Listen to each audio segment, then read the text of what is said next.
Hi everyone, and welcome to episode one of season 4. And this season we're going to talk about how to onboard your clients like a pro, and of course setting the stage up for your success as a virtual assistant or a remote worker or a freelancer. Now, this season or this first episode of season 4, we are going to talk about how to lead a discovery call. I saw one commenter on one of my previous YouTube videos that he or she was asking about how to conduct a discovery call for their clients, and here it is. So watch up until the end of this video because I will definitely teach you a detailed step-by-step on how to do a discovery call. And of course, I have a freebie for you down in the caption section. If you're new here, welcome. My name is Mia. I am the founder of Executive Virtual Assistant Philippines and the co-founder of Next Level Assist and the training and onboarding manager at Strivo. Prior to being an executive virtual assistant, I was in the call center industry as well as a wedding and events planner. I still have my wedding and events business, so if you are planning your wedding and you're looking for a coordinator, check us out. That's MJ Weddings and Events. Details or links will be in the description down below. Discovery call is one of the most important parts of your client journey. This is what we call the starting point of your working relationship. So it's a very critical part of your client journey as well as your business as a freelancer or as a virtual assistant. That's why it's very important that you're able to showcase your skills during this part and of course get to know your client and see if they are a good fit for you. We're going to discuss everything, all the different parts of a discovery call, like questions. We're also going to talk about how you're going to explain your services as well as some red flags. So stay up until the end of this video so that you get all of the information that you need to make sure that you shine during your discovery call. And of course, you know how to handle a discovery call. So let's first talk about discovery call, or let's compare discovery call versus a client interview. First up, let's compare a discovery call versus a client interview. So a discovery call is definitely not a client interview. This is not a place where you prove yourself or where you show what your skills are. You were able to already sell yourself. The discovery call is for you to understand your client's need. This is for you to know what their pain points are, for you to know what their preferences are, or how you can help as a business partner or as a virtual assistant or as an EVA. You are also there, or you conduct a discovery call because this is when you also decide if you want to work for them. So take note that when you are a virtual assistant, remember you are a business owner. So you're not just looking for any clients out there who would take notice of your portfolio. You are also there to screen your own clients. This is where you will find out if you're going to have a good working relationship, if your personalities match. Because if it doesn't match, you can definitely decline, or you can definitely say, okay, unfortunately, based on what you need or based on what the assistance you're looking for, I cannot, or I'm not the perfect person for you. Okay, so your client, or a potential client, is not screening you, but you also as a business owner is screening this client. So that's what a discovery call is, a way for you to decide whether you want to work with them or not. This is also the place where you should see if your skills and services can actually help them. Just like I mentioned, when you're screening that client, you're going to identify what the pain points are. So this usually happens to me. Sometimes a client would reach out to me and ask if they can hire me. But most of the time, what they're looking for are marketing experts or social media managers. And that's not my specialty. I'm an EVA. So I'm going to definitely tell them, I'm sorry, it's not going to work out, right? Some are looking for an e-commerce VA. So that's when I tell them now that, okay, I have multiple skills because I'm an EVA, but you're looking for a niche specific remote worker. So unfortunately, it's not gonna work. So that's when you figure out if your skills is a match to what they need. That's why you have that discovery call. Next, of course, is this is the part where you set the tone for your collaboration and, of course, a respectful partnership. We're going to dive deep into that later on in this video when we talk about red flags. So you better stay up until the end of this video to watch that. During this discovery call or during the discovery call part, this is where you also try to shift your mindset. It's very important to shift your mindset from thinking, am I good enough for this client? Am I good enough to do this job? To, do I want to support this person's business long term? That's what you should be thinking during a discovery call.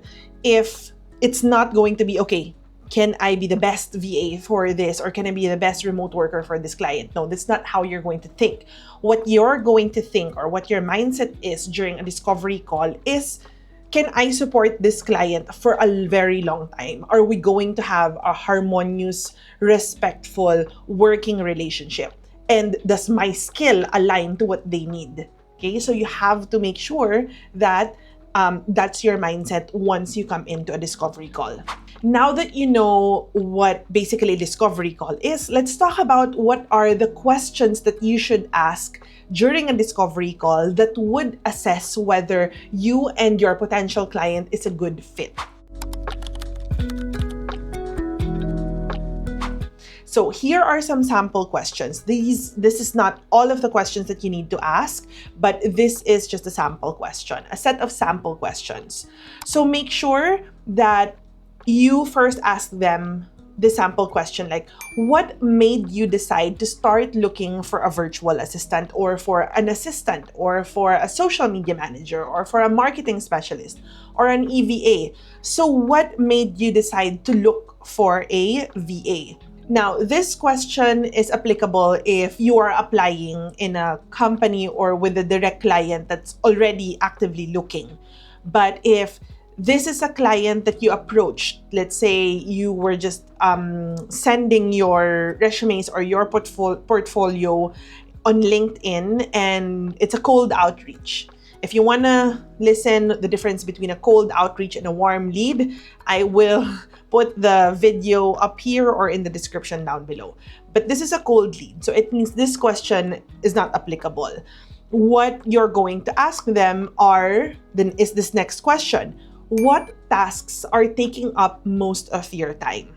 You're going to ask them, what tasks are you doing on a daily basis that you shouldn't be doing, or you don't want to do, or a task that really takes up bulk of your time? So you're going to ask them, like, how does your day look like? So how do you start your day? What's the first thing that you do? What's the next thing you should do? How do you end your day? What time do you start your day, and what time do you end? So you have to make sure that you have those leading questions that would definitely help you understand what their needs are. Next question that you can ask is, what's your biggest goal for the next 3 months? Now, this is very important for executive virtual assistants, because when you're an EVA, you always ask the client, what is your goal in the future? So that you as an EVA will be the one to analyze and audit how you can help your client to reach that goal. Usually as an EVA, you don't really ask about what their pain points are or what they're looking for a VA. You are actually the one analyzing what they need. And for you to be able to analyze what they need and how you can help, you have to find out what their goal is. So for example, the client's goal is to have more time with family and less time at work. So what you're going to do is you're going to look at their day. Like, what do they do on a daily basis? Okay, so from there, you're going to already find things that you can delegate to yourself so that they can have more time with their family. So that's how an EVA analyzes it. We're not usually order takers. We're really someone who fix the life of our client. We audit their life and then we fix them. That's how we do it as an EVA. Next question that you can ask your client, which is also very important, is, have you worked with a virtual assistant before or a remote worker before? Why? Because you're going to ask them later on, or your follow-up question can be, why did it not work? Or you can also ask them, what are the things that you loved when you were working with the previous VA, and what are their could-be betters? Okay, what are their weaknesses and what are their strengths? So from there, you can have already an idea of how you can work better, how you can make sure that you are a better VA compared to their VA before, how you can improve things more now that you are coming in as a VA. And then you will also ask them, what are the things that you assigned to your VA before? What are the things that you hope you assigned to your VA before? So those are your follow-up questions so that you would know what your client likes or what your potential client likes and how their dynamic is when they were working with their previous VA. And the next question would be, what does success look like for you in this role? This is a very important or a very critical question because this is where you get an answer of something that is going to make your client happy, right? So let's say, for example, they say, success looks like for me that I don't have to look at my emails anymore. Right? So if that's what success is for your client, then you have to make sure that you focus your inbox management, right? You should be good in inbox management. So you, by answering or by asking that question, you already know the things that you can focus on. You already know the things that you should upskill on so that you can always make sure that your client knows that you're successful in this role. Right? So those are just some of the few questions that you can ask during a discovery call. But if you want a more detailed list or a checklist, I do have a downloadable template or a discovery call cheat sheet at the caption down below, so you can check that out. Pro tip here, when you are conducting your discovery call, make sure that you have your AI note takers with you on that call so that you can record everything. You don't have to write anything. You can just record everything, and that AI note taker will summarize everything for you. Since we're talking about AI note takers, I would like to thank our sponsor for this video, which is Fireflies. Fireflies is my favorite note taker of all. I have used a lot of different note takers, but Fireflies is definitely the best. Why is it the best? Because it is so easy to install, to download, and it always joins all of my meetings. And I don't have to worry about whether Fireflies is there in the meeting or not. Compared to other AI note takers, sometimes I have to look for them. Sometimes they don't join. But with Fireflies, as long as you set up your settings correctly, and it's very easy to set up, then Fireflies will always be there to join. So if you would like to sign up for Fireflies as well, all you have to do is check out the caption down below for the link to sign up for Fireflies today. Again, thank you, Fireflies, for sponsoring this video. Next thing that you should always do during a discovery call is to make sure that you position yourself as a partner and not an order taker. You're not there to just get tasks from your client or wait for your client to tell you to do something, but you are there to be a strategic partner, especially if you are an executive virtual assistant. Actually, thinking about it now, especially if whatever niche you are in, you are there as a strategic partner because you're coming in as a business owner and not as a employee. Okay, so you remember, you are not an order taker. You are your own boss. You are the CEO of your virtual assistant service. So you come in here as a strategic partner. You are the one who knows how to fix their life. You are a virtual assistant expert. So you are an expert in inbox management, in calendar management, in travel management, because they're not experts in those skills. So you come in as a partner and make sure that you make them feel that during the discovery call. So always make sure that you practice your executive presence. Always put your mindset that you are a business owner, you are the CEO, I am the boss of my service, and I am coming in here as a business partner. So that's how you start your mindset, so that once you come into the discovery call, you show them great executive presence, which is very important when you are a virtual assistant. Take note also, the reason why I want to also reiterate this part is because a lot of freelancers that I've seen or I have encountered or within my network, they come into the discovery call thinking that they should please the client. But what clients really want is a partner and not an order taker. So instead of saying, I can do anything for you, right? I can do anything that you want because we want to please the client, because we want the client to choose us, to hire us. You can say, I specialize in helping offload your inbox issues, your calendar issues. So you are going to analyze, remember at the beginning of the discovery call, you already asked their pain points. So during that time, you're already analyzing, okay, what are the things that I can do to help this client based on their pain points? So you come into this part telling your client that, okay, I specialize in helping you, a founder or a CEO, with your inbox management and your calendar management. Here is my strategy on how I fix my client's inbox, how I fix my client's calendar. This is how I create itineraries for my client. These are my SOPs. Right? So you show your portfolio as an executive virtual assistant or whatever niche you're in, so that you strategically position yourself as a partner and not just an order taker and just keep saying, yes, I can do that. Yes, I can do that. Okay, I can do that.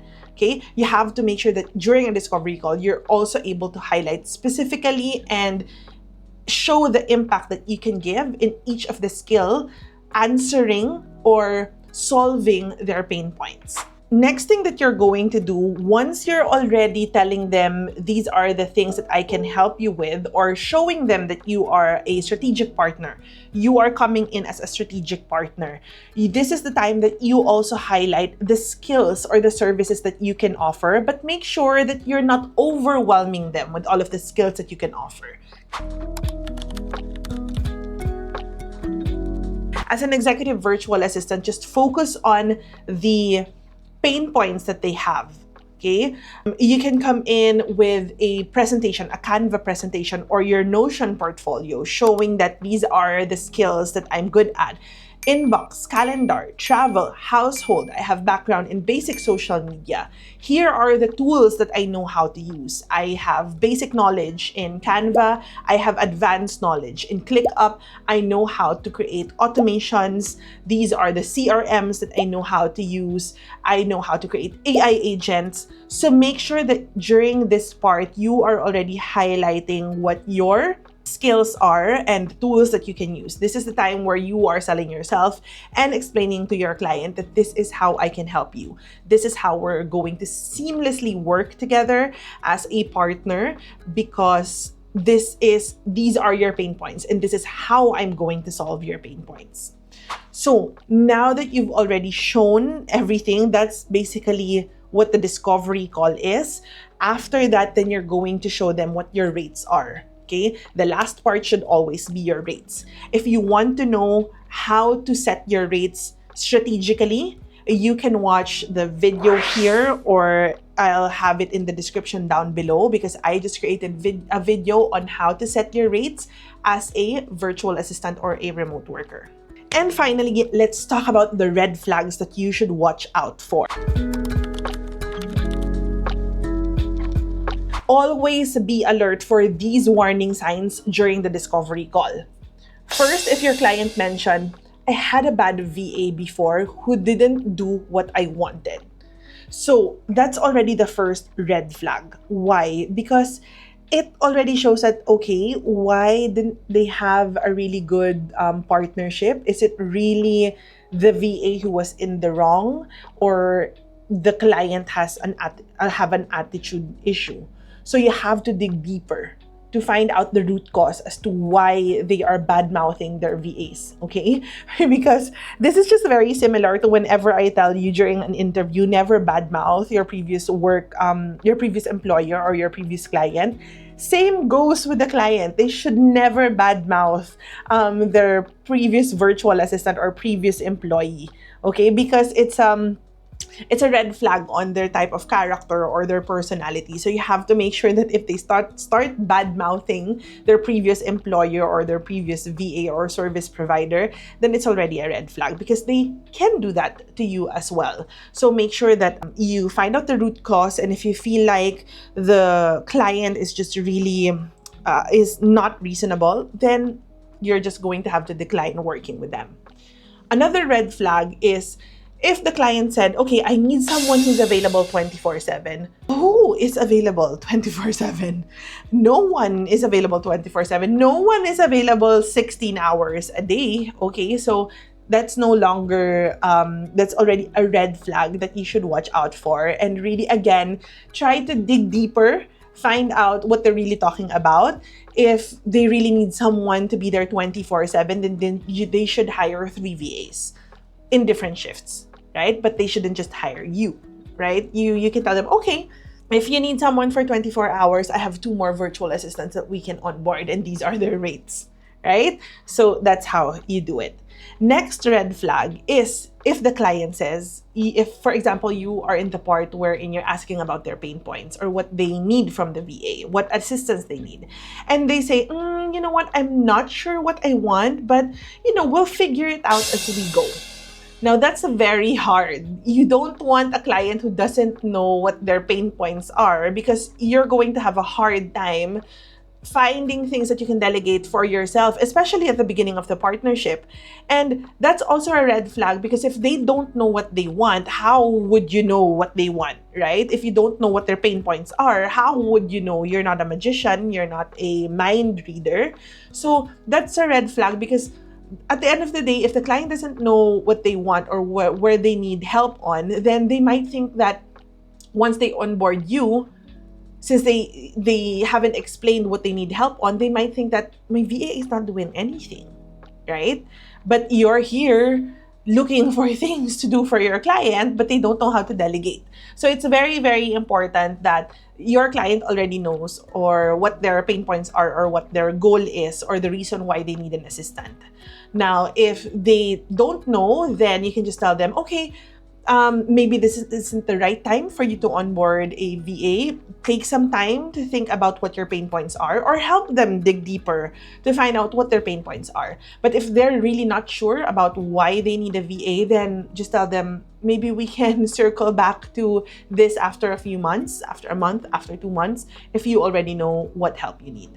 Next red flag is if the client is overly vague with their answers, or they have a high pressure energy. When we talk about vague, it's very general. They'll just say, I think I need help in inbox.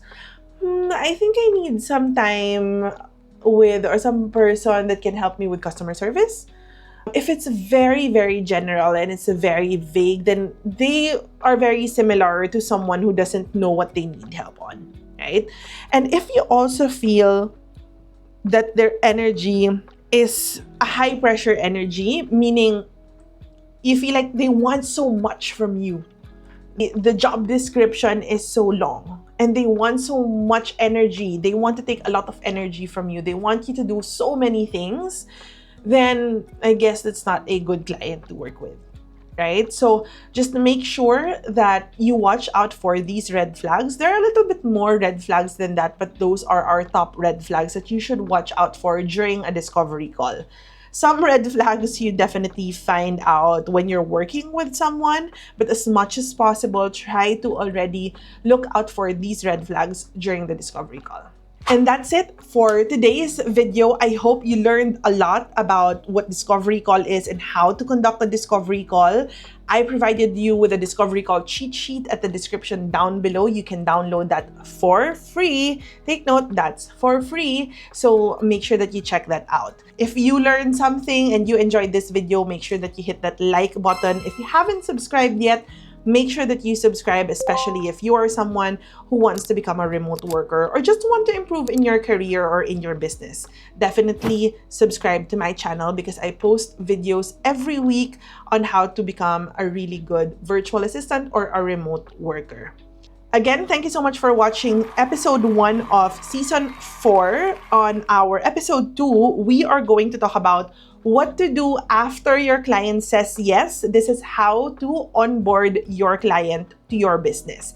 So if you want to find out about that and you haven't subscribed to my channel, what are you waiting for? Subscribe now so that you will get alerts once that video is up next week.